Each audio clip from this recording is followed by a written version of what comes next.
जो मांगै ठाकुर अपने ते सोई सोई देवै। नानक दास मुख ते जो बोलै इਹਾਂ उਹਾਂ सच होवै। ਭਾਈ ਆਦਮ ਜੀ। ਗੁਰਬਾਣੀ ਦੇ ਇਸ ਸਿਧਾਂਤ ਦੇ ਨਾਲ ਇੱਕ ਸਾਖੀ ਆਉਂਦੀ ਹੈ। ਜੋ ਪੁੰਚੋ ਨਗਰ ਦਾ ਵੱਡਾ ਜ਼ਿਮੀਂਦਾਰ ਸਿੱਧੂ ਕੁੱਲ ਭੁੱਲਰ ਗੋਤ ਦਾ ਸੀ। ਭਾਈ ਆਦਮ ਧਰਮ ਦੀ ਕਿਰਤ ਕਰਕੇ ਗੁਜ਼ਾਰਾ ਕਰਦਾ ਸੀ।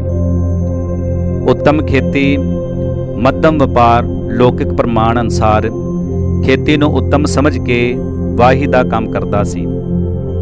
ਘਰ ਵਿੱਚ ਹਰ ਤਰ੍ਹਾਂ ਦੇ ਪਦਾਰਥ ਸਨ, ਜੈਸਾ ਕਿ ਚੰਗਾ ਮਕਾਨ, ਦੁੱਧ ਦੇਣ ਵਾਲੀਆਂ ਗਾਵਾਂ ਮੱਝਾਂ, ਖੇਤੀ ਕਰਨ ਲਈ ਚੰਗੇ ਬੈਲ, ਊਂਠ, ਖੁੱਲੀ ਜ਼ਮੀਨ। ਮਾਇਕੀ ਪਦਾਰਥ ਭਾਵ ਘਰ ਵਿੱਚ ਸਭ ਕੁਝ ਸੀ, ਪਰ ਇੱਕ ਪੁੱਤਰ ਦੇ ਨਾ ਹੋਣ ਕਰਕੇ ਹਰ ਵੇਲੇ ਮਨ ਵਿੱਚ ਚਿੰਤਾ ਰਹਿੰਦੀ ਸੀ। ਪੁੱਤਰ ਪ੍ਰਾਪਤੀ ਲਈ ਬਹੁਤ ਸਾਰੇ ਟੋਣੇ ਟਾਮਣ ਕਰਨ ਵਾਲੇ ਪੀਰਾਂ ਫਕੀਰਾਂ ਦੀਆਂ ਸੁਖਣਾ ਨਾਲ ਕੋਸ਼ਿਸ਼ ਕਰਦਾ ਰਿਹਾ, ਪਰ ਕਿਸੇ ਤੋਂ ਵੀ ਮਨੋਰਥ ਦੀ ਪ੍ਰਾਪਤੀ ਨਾ ਹੋਈ। ਜਿਉਂ-ਜਿਉਂ ਉਮਰ ਵੱਧਦੀ ਗਈ ਤਿਉਂ-ਤਿਉਂ ਸੋਗ ਵਿੱਚ ਵਾਧਾ ਹੁੰਦਾ ਗਿਆ। ਕਿਤੋਂ ਵੀ ਇੱਛਾ ਪੂਰੀ ਹੁੰਦੀ ਨਾ ਦੇਖ ਕੇ ਇਸ ਦਾ ਮਨ ਉਦਾਸ ਰਹਿਣ ਲੱਗ ਪਿਆ। ਦਾਨੀ ਸੁਭਾਅ ਇਤਨਾ ਸੀ ਕਿ ਜਦੋਂ ਵੀ ਕੋਈ ਪੀਰ ਫਕੀਰ ਪਿੰਡ ਵਿੱਚ ਆਉਂਦਾ ਤਾਂ ਲੋਕੀ ਆਦਮ ਦਾ ਘਰ ਦੱਸਦੇ। ਇੱਕ ਦਿਨ ਗੁਰੂ ਦਾ ਸਿੱਖ ਆਇਆ। ਉਸਨੇ ਤਨ ਮਨ ਧਨ ਨਾਲ ਸੇਵਾ ਕੀਤੀ।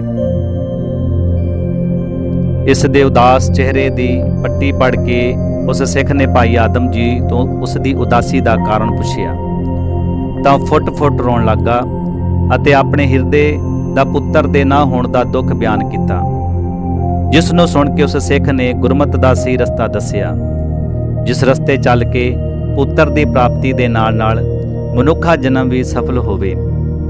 ਉਹ ਰਸਤਾ ਦਰਸਾਇਆ। ਇਸ ਤੋਂ ਪਹਿਲਾਂ ਮਨਮੱਤੀਏ ਲੋਕਾਂ ਨੇ ਮਨਮਤ ਵਾਲੇ ਰਸਤਿਆਂ ਤੇ ਭਾਈ ਆਦਮ ਨੂੰ ਭੜਕਾਇਆ ਸੀ। ਉਸ ਸਿੱਖ ਨੇ ਕਿਹਾ ਕਿ ਜਗਤ ਗੁਰੂ ਸ੍ਰੀ ਗੁਰੂ ਨਾਨਕ ਦੇਵ ਜੀ ਦਾ ਘਰ ਹੀ ਸਰਬ ਇੱਛਾ ਪੂਰਕ ਕਰਨ ਵਾਲਾ ਰਸਾਇਣ ਰੂਪ ਹੈ। ਤੂੰ ਉੱਥੇ ਚੱਲ, ਉਹਨਾਂ ਦੇ ਕੋਲੋਂ ਪੁੱਤਰ ਪ੍ਰਾਪਤੀ ਦੀ ਕਾਮਨਾ ਪੂਰੀ ਹੋ ਜਾਵੇਗੀ। ਜੈਸਾ ਕਿ ਸਤਿਗੁਰ ਗੁਰੂ ਰਾਮਦਾਸ ਜਿਨ ਨਾਮ ਪੂਰਨ ਕਰੈ ਸੰਪੂਰਨ ਕਾਮ, ਕਰ ਸੇਵਾ ਤਿਨ ਕੀ ਅਬਜਾਏ, ਪੁੱਤਰ ਕਾਮਨਾ ਤੈ ਹੈ ਤੈ ਪਾਏ।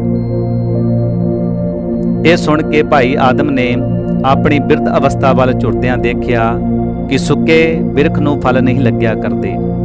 ਮੈਨੂੰ ਪੁੱਤਰ ਹੁਣ ਕਿਵੇਂ ਮਿਲੇਗਾ, ਕਿਉਂਕਿ ਹੁਣ ਪੁੱਤਰ ਪੈਦਾਇਸ਼ ਦੀ ਮੇਰੀ ਉਮਰ ਬੀਤ ਚੁੱਕੀ ਹੈ। ਉਸ ਗੁਰਸਿੱਖ ਦੀ ਪ੍ਰੇਰਣਾ ਨੇ ਭਾਈ ਆਦਮ ਦਾ ਮਨ ਇਹ ਜਿਹਾ ਬਣਾ ਦਿੱਤਾ, ਚਲੋ ਜੇ ਪੁੱਤਰ ਨਹੀਂ ਵੀ ਪ੍ਰਾਪਤ ਹੋਵੇਗਾ ਤਾਂ ਸਤਿਗੁਰਾਂ ਦੇ ਦਰਸ਼ਨ ਤੇ ਸੇਵਾ ਕਰਕੇ ਜਨਮ ਤਾਂ ਸਫਲ ਹੋਵੇਗਾ। ਇਹ ਨਿਸ਼ਚਾ ਕਰਕੇ ਗੁਰੂ ਜੀ ਦੀ ਸ਼ਰਨ ਵਿੱਚ ਆਇਆ। ਦਰਸ਼ਨ ਤੇ ਸੇਵਾ ਕਰਕੇ ਮਨ ਨੂੰ ਸ਼ਾਂਤੀ ਪ੍ਰਾਪਤ ਹੋਈ ਅਤੇ ਨਿਸ਼ਚੇ ਵਿੱਚ ਵਾਧਾ ਹੋਇਆ ਕਿ ਮੈਂ ਠੀਕ ਥਾਂ ਤੇ ਸੱਚੇ ਸਤਿਗੁਰ ਦੀ ਸ਼ਰਨ ਵਿੱਚ ਆਇਆ ਹਾਂ। ਸਿੱਖਾਂ ਤੋਂ ਪੁੱਛਿਆ ਕਿ ਸਤਿਗੁਰ ਜੀ ਕਿਸ ਗੱਲ ਨਾਲ ਜ਼ਿਆਦਾ ਪ੍ਰਸੰਨ ਹੁੰਦੇ ਹਨ। ਸਿੱਖਾਂ ਨੇ ਦੱਸਿਆ ਕਿ ਜਿਹੜਾ ਸਿੱਖ ਸਿਮਰਨ ਕਰਦਾ ਹੈ ਭਾਵੇਂ ਖੁਸ਼ ਤਾਂ ਉਸ ਉੱਤੇ ਵੀ ਹੁੰਦੇ ਹਨ, ਪਰ ਜਿਹੜਾ ਸੇਵਾ ਤੇ ਸਿਮਰਨ ਦੋਨੋਂ ਹੀ ਕਰਦਾ ਹੈ ਉਸ ਤੇ ਵਿਸ਼ੇਸ਼ ਕਰਕੇ ਪ੍ਰਸੰਨ ਹੁੰਦੇ ਹਨ। ਭਾਈ ਆਦਮ ਨੇ ਪੁੱਛਿਆ ਕਿ ਕਿਹੜੀ ਜ਼ਿਆਦਾ ਲੋੜ ਵਾਲੀ ਸੇਵਾ ਹੈ ਜਾਂ ਜਿਸ ਨੂੰ ਘੱਟ ਸਿੱਖ ਕਰਦੇ ਹਨ, ਉਹ ਦੱਸੋ। ਤਾਂ ਸਿੱਖ ਨੇ ਕਿਹਾ ਕਿ ਐਸੀ ਸੇਵਾ ਜੰਗਲ 'ਚੋਂ ਲੱਕੜਾਂ ਲਿਆਉਣ ਦੀ ਹੈ। ਸੋ ਭਾਈ ਆਦਮ ਨੇ ਲੱਕੜਾਂ ਦੀ ਸੇਵਾ ਸ਼ੁਰੂ ਕਰ ਦਿੱਤੀ। ਲੱਕੜਾਂ ਦੇ 2 ਭਾਰ ਲਿਆ ਕੇ ਇੱਕ ਲੰਗਰ ਵਿੱਚ ਦਿੰਦਾ ਤੇ ਇੱਕ ਜਮ੍ਹਾਂ ਕਰਦਾ। ਘਰ ਵਾਲੀ ਲੰਗਰ ਪਕਾਉਂਦੀ ਤੇ ਸੰਗਤਾਂ ਦੇ ਜੂਠੇ ਭਾਂਡੇ ਮਾਂਜਦੀ। ਇਸ ਤਰ੍ਹਾਂ ਸਾਰਾ ਦਿਨ ਸੇਵਾ ਕਰਦੇ ਤੇ ਲੰਗਰ ਆਪਣੇ ਪੈਸਿਆਂ ਦਾ ਬਣਾ ਕੇ ਛਕਦੇ। ਇਸ ਤਰ੍ਹਾਂ 6 ਮਹੀਨੇ ਗੁਰੂ ਚਰਨਾਂ ਵਿੱਚ ਰਹਿੰਦਿਆਂ ਬਤੀਤ ਹੋ ਗਏ। ਇੱਕ ਦਿਨ ਗੁਰੂ ਜੀ ਸੰਗਤਾਂ ਨੂੰ ਤਾਰਨ ਵਾਸਤੇ ਬਾਹਰ ਨਗਰਾਂ ਵਿੱਚ ਗਏ ਤਾਂ ਗੋਬਿੰਦਵਾਲ ਖੰਡੂਰ ਸਾਹਿਬ ਤੋਂ ਹੋ ਕੇ ਵਾਪਸ ਅੰਮ੍ਰਿਤਸਰ ਸਾਹਿਬ ਆਏ ਤਾਂ ਨਾਲ ਬਹੁਤ ਸੰਗਤ ਸੀ। ਸ਼ੀਤ ਕਾਲ ਦਾ ਸਮਾਂ ਹੋਣ ਕਰਕੇ ਕੁਝ ਵਰਖਾ ਤੋਂ ਬਾਅਦ ਹਵਾ ਚੱਲ ਰਹੀ ਸੀ। ਰਹਿਣ ਲਈ ਇਤਨੇ ਟਿਕਾਣੇ ਸਰਾਂ ਨਹੀਂ ਸੀ। ਗੁਰਸਿੱਖ ਸੰਗਤਾਂ ਦੇ ਇਸ ਦੁੱਖ ਨੂੰ ਸਹਿਣ ਨਾ ਕਰਦੇ ਹੋਏ ਦਿਆਲੂ ਸਤਿਗੁਰੂ ਜੀ ਨੇ ਉੱਚੇ ਥਾਂ ਤੇ ਖੜ ਕੇ ਉੱਚੀ ਆਵਾਜ਼ ਵਿੱਚ ਕਿਹਾ ਕਿ ਜੋ ਅੱਜ ਗੁਰਸਿੱਖ ਸੰਗਤਾਂ ਦਾ ਠੰਡ ਦਾ ਦੁੱਖ ਦੂਰ ਕਰੇਗਾ ਉਹ ਜੋ ਵੀ ਮੰਗੇਗਾ ਗੁਰੂ ਨਾਨਕ ਦੇ ਘਰ ਤੋਂ ਉਹੀ ਵਸਤੂ ਲੈ ਕੇ ਜਾਵੇਗਾ। ਇਹ ਸੁਣਦਿਆਂ ਹੀ ਭਾਈ ਆਦਮ ਨੇ ਥਾਂ-ਥਾਂ ਅੰਗੀਠੇ ਬਾਲ ਕੇ ਸੰਗਤਾਂ ਦੇ ਠੰਡ ਦੇ ਦੁੱਖ ਨੂੰ ਦੂਰ ਕੀਤਾ ਤੇ ਸੰਗਤਾਂ ਦੀਆਂ ਅਸੀਸਾਂ ਲਈਆਂ। ਸਤਿਗੁਰੂ ਜੀ ਵੀ ਦੂਰ ਤੋਂ ਦੇਖਦੇ ਰਹੇ ਕਿ ਕੋਈ ਸਿੰਘ ਘਾਲਣਾ ਘਾਲ ਰਿਹਾ ਹੈ। ਦੂਜੇ ਦਿਨ ਦਰਬਾਰ ਵਿੱਚ ਸਤਿਗੁਰੂ ਜੀ ਕਹਿਣ ਲੱਗੇ ਕਿ ਰਾਤ ਵਾਲਾ ਸਿੰਘ ਕੌਣ ਹੈ ਜਿਸ ਨੇ ਸੇਵਾ ਕੀਤੀ ਹੈ, ਉਸ ਨੂੰ ਹਾਜ਼ਰ ਕਰੋ। ਲਾਂਗਰੀ ਸਿੰਘ ਨੇ ਦੱਸਿਆ ਕਿ ਮਹਾਰਾਜ, ਇੱਕ ਭਾਰ ਰੋਜ਼ ਲੰਗਰ ਲਈ ਲੱਕੜਾਂ ਦਾ ਲੈ ਕੇ ਆਉਣ ਵਾਲਾ ਭਾਈ ਆਦਮ ਹੈ। ਉਸ ਨੂੰ ਬੁਲਾਇਆ। ਭਾਈ ਆਦਮ ਨੇ ਨਿਮਰਤਾ ਗਰੀਬੀ ਸਹਿਤ ਆ ਕੇ ਨਮਸਕਾਰ ਕੀਤੀ ਤਾਂ ਸਤਿਗੁਰੂ ਜੀ ਨੇ ਪਵਿੱਤਰ ਮੁਖ ਤੋਂ ਬਚਨ ਉਚਾਰਨ ਕੀਤਾ, ਜੈਸਾ ਕਿ ਤੇਰੀ ਘਾਲ ਭਰੀ ਸਭ ਥਾਏ, ਮੰਗ ਲਿਓ ਬਰਸੋ ਅਬ ਪਾਏ। ਆਪਣੀ ਅਤੇ ਘਰਵਾਲੀ ਦੀ ਬਿਰਧ ਅਵਸਥਾ ਵੱਲ ਵੇਖ ਕੇ ਆਪਣੇ ਮਨ ਦਾ ਮਨੋਰਥ ਸਤਿਗੁਰਾਂ ਨੂੰ ਕਹਿ ਨਹੀਂ ਸਕਿਆ ਤੇ ਬੇਨਤੀ ਕੀਤੀ, ਮਹਾਰਾਜ ਜੀ ਮੈਨੂੰ ਨਾਮਦਾਨ ਬਖਸ਼ੋ।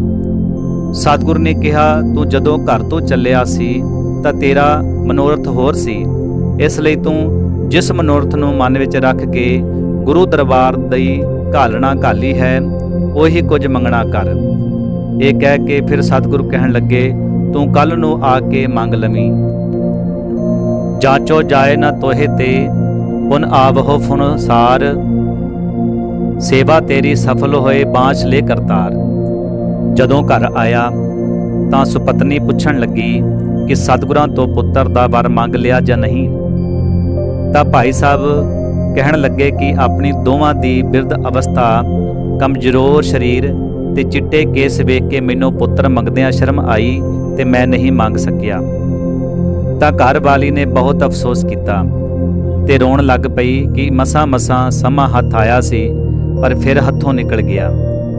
ਪਰ ਭਾਈ ਸਾਹਿਬ ਜੀ ਨੇ ਦੱਸਿਆ ਕਿ ਇੱਕ ਮੌਕਾ ਹੋਰ ਸਤਿਗੁਰਾਂ ਨੇ ਦਿੱਤਾ ਹੈ, ਅਗਲੇ ਦਿਨ ਦਰਬਾਰ ਵਿੱਚ ਬੁਲਾਇਆ ਹੈ। ਤਾਂ ਦੋਵੇਂ ਹੀ ਹਾਜ਼ਰ ਹੋਏ। ਸਤਿਗੁਰਾਂ ਦਾ ਹੁਕਮ ਪਾ ਕੇ ਪੁੱਤਰ ਦੀ ਜਾਚਕਾ ਕੀਤੀ ਤਾਂ ਸਤਿਗੁਰੂ ਨੇ ਨੇਤਰ ਬੰਦ ਕਰਕੇ ਵੇਖਿਆ ਤੇ ਕਹਿਣ ਲੱਗੇ, ਤੁਹਾਡੇ ਕਰਮਾਂ ਵਿੱਚ ਪੁੱਤਰ ਨਹੀਂ ਹੈ, ਕੁਝ ਹੋਰ ਮੰਗ ਲਵੋ। ਪਰ ਫਿਰ ਵੀ ਪੁੱਤਰ ਦੀ ਜਾਚਕਾ ਹੀ ਕੀਤੀ। ਤਾਂ ਸਤਿਗੁਰੂ ਜੀ ਕਹਿਣ ਲੱਗੇ, ਮੇਰੇ ਘਰ ਚੌਥਾ ਪੁੱਤਰ ਹੋਰ ਆਉਣਾ ਸੀ, ਸੋ ਉਹ ਅਸੀਂ ਤੁਹਾਨੂੰ ਬਖਸ਼ਿਸ਼ ਕਰਦੇ ਹਾਂ। ਭਗਤੀ ਦੀ ਅੰਸ਼ ਤੋਂ ਪੈਦਾ ਹੋਣ ਕਰਕੇ ਇਸ ਦਾ ਨਾਮ ਭਾਈ ਭਗਤੂ ਰੱਖਣਾ। ਇਸ ਪ੍ਰਕਾਰ ਸਤਿਗੁਰੂ ਰਾਮਦਾਸ ਜੀ ਨੇ ਉਹਨਾਂ ਨੂੰ ਪੁੱਤਰ ਦੀ ਦਾਤ ਬਖਸ਼ਿਸ਼ ਕੀਤੀ। ਗੁਰਬਾਣੀ ਦੀ ਪੰਕਤੀ, ਜੋ ਮੰਗੈ ਠਾਕੁਰ ਆਪਣੇ ਤੇ ਸੋਈ ਸੋਈ ਦੇਵੇ ਦੇ ਮਹਾਵਾਕ ਅਨੁਸਾਰ ਪਰਮੇਸ਼ਰ ਅਤੇ ਗੁਰੂ ਦੇ ਚਰਨਾਂ ਦੀ ਸੇਵਾ ਕਰਕੇ ਜੋ ਵਸਤੂ ਮੰਗਦਾ ਹੈ, ਜੀਵ ਨੂੰ ਉਹੀ ਕੁਝ ਪ੍ਰਾਪਤ ਹੁੰਦਾ ਹੈ, ਕਿਉਂਕਿ ਪਰਮੇਸ਼ਰ ਦੇ ਚਰਨ ਰਸਾਇਣ ਰੂਪ ਹਨ। ਗੁਰੂ ਪਿਆਰੀ ਸਾਧ ਸੰਗਤ ਜੀ, ਇਹ ਭਾਈ ਆਦਮ ਜੀ ਦੀ ਸਾਖੀ ਆਪ ਜੀ ਨੇ ਸਰਵਣ ਕੀਤੀ ਅਤੇ ਆਪ ਜੀ ਨੂੰ ਇਹ ਸਾਖੀ ਕਿਸ ਤਰ੍ਹਾਂ ਲੱਗੀ ਆਪਣੇ ਵਿਚਾਰ ਕਮੈਂਟ ਵਿੱਚ ਜ਼ਰੂਰ ਦੇਣਾ ਅਤੇ ਸਾਡੇ ਚੈਨਲ ਪਦਮਪੁਰੀ ਟੀਵੀ ਨੂੰ ਸਬਸਕ੍ਰਾਈਬ ਕਰਨਾ ਅਤੇ ਇਸ ਵੀਡੀਓ ਨੂੰ ਵੱਧ ਤੋਂ ਵੱਧ ਸ਼ੇਅਰ ਕਰਨਾ। ਵਾਹਿਗੁਰੂ ਜੀ ਕਾ ਖਾਲਸਾ, ਵਾਹਿਗੁਰੂ ਜੀ ਕੀ